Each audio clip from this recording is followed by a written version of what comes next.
Voilà, et bah écoutez, la ligne de départ, la plus importante, celle qui nous a lancé et qui nous permet de partir pour la grande aventure. Allons-y. La grande aventure. Et bah là tout de suite, petit passage sous le Porsche qui est en train d'arriver. Et puis ensuite, allez regardez, les gens qui sont installés autour, c'est ça qui est magique. C'est que pendant les 24 heures, c'est dans la course, mais c'est aussi autour de la course. Les gens vivent aussi ces 24 heures autour de la course. On attaque donc la ligne droite du bas. La ligne droite du bas qui est toujours un petit peu compliquée avec la nuit. Il faut toujours faire un petit peu attention parce qu'il y a ces petits ralentisseurs, ces petits dodanes sur lesquels il faut être vigilant la nuit. Avec la fatigue, évidemment, ça peut être un petit peu compliqué. Le premier virage, on va attaquer la petite montée.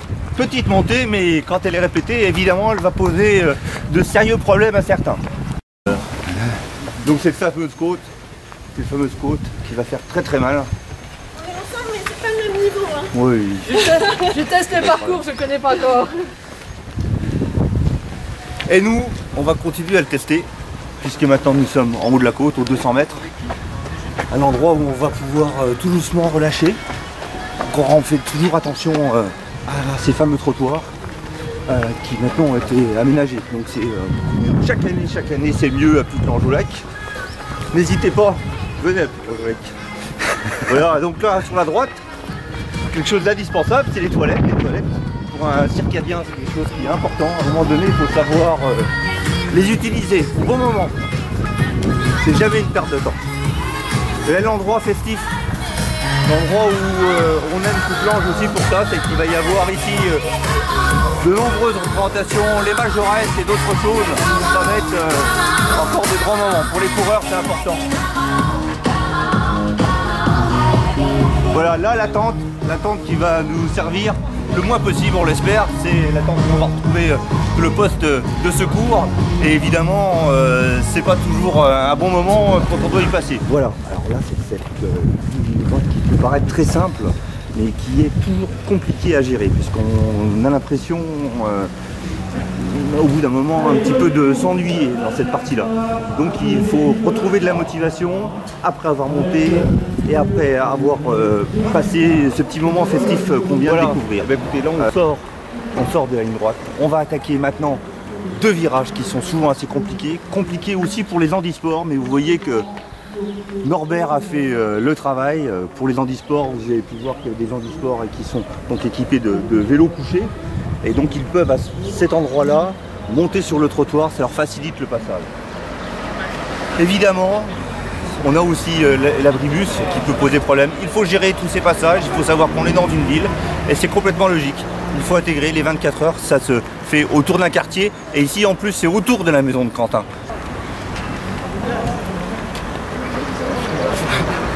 Voilà, donc vous voyez les gens gérer cette première partie. Avec là, il faut absolument rester sur le trottoir, il faut être vigilant. On le fait, mais évidemment sur la nuit c'est toujours un peu plus compliqué. Donc les gens maintenant ont l'habitude. Le deuxième virage en bas sera aussi un peu difficile à gérer. C'est celle-ci là que c'est magique. Regardez les coureurs qui sont présents. Il y a des compétiteurs, il y a des gens qui sont venus vous faire des grosses perfs à plus de 200, on l'espère demain. Des gens qui seront à plus de 200, aussi des enfants, des gens qui viennent courir pour la première fois. C'est ça qui est magique. Parce que évidemment c'est une fête de quartier, complètement insérée dans la ville, donc il y a énormément de gens qui participent. Et ça c'est extraordinaire. C'est sûrement un des rares 24 heures qui peut nous permettre ceci. Ici vous découvrez un endroit qui est toujours magique, c'est l'endroit où sont les familles, les endroits où sont les amis. C'est un endroit très important pour le coureur. C'est le moment où il va pouvoir retrouver des moments où il va être soutenu très fortement. On va pouvoir encourager tout le monde quand ils vont passer. Voilà. Il reste 12 minutes. Et attention, 10 minutes. 10 minutes. Alors, 12, c'est génial parce que regardez devant, il y a des Allemands, il y a des Belges, il y a des Luxembourgeois. Et on est venus des 4 coins du monde pour venir courir à Putelange. Ça aussi c'est extraordinaire, c'est assez magique, ça prendrait tous les ans, c'est quelque chose qui n'existait pas avant. Norbert et ses bénévoles ont encore fait l'effort de nous trouver maintenant un local où les coureurs vont pouvoir s'installer, se reposer tranquillement, passer éventuellement certains moments confortables, ou pour les équipes, faire des vraies pauses qui vont leur permettre peut-être de battre aussi le record par équipe qui sera demain peut-être enfin le ravitaillement. Pour un coureur, c'est essentiel, pour un circadien encore plus. Donc il faut, quand on est circadien, ne jamais oublier de se ravitailler. Voilà, et donc là on va finir paisiblement. Nous retrouvons donc l'arrivée avec les pointeurs qui sont en face, les pointeurs indispensables. Et on finit verser aux pointeurs.